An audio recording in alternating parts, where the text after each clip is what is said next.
This is one of many ways to get into upward facing dog. One that I like a lot because it helps you to ease your way into it and understand a little bit more of these subtle details in it.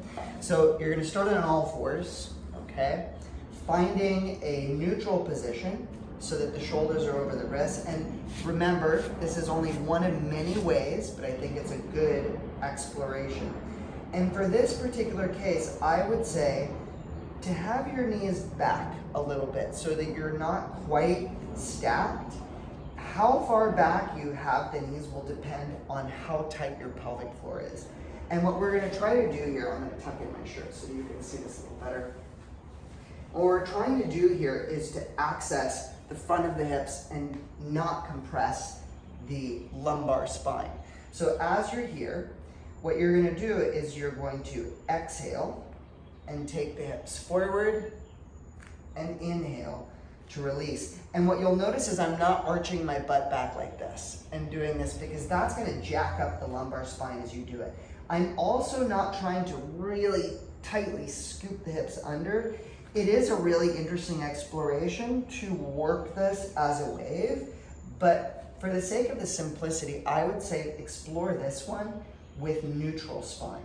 So the tailbone is very gently tucked and the hips come forward, and you should feel like the hips open up on the front. You're also trying to think about lifting up through the crown of the head. So the tendency for a lot of people is to sink into the shoulders like this, which is no bueno.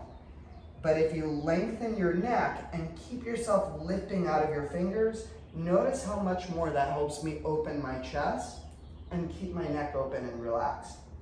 If your hips are really tight, you might find that your knees have to be a lot farther back, and you may not even be able to go all the way into the back bend. So think about doing what you can that does not cause significant pain in your back, okay? And you'll do this multiple times, up and down. If you would like to, you can even explore adding child's pose to this, which would be an exhale back and an inhale forward, back and forth. This is a nice sequence to work to just kind of access the pelvis in this back bending position. And then you eventually hold this. Traditional down upward facing dog is with the knees off of the floor, which requires that you really push yourself into the tops of the feet and open the chest. It's quite a bit stronger, but something you can explore as well.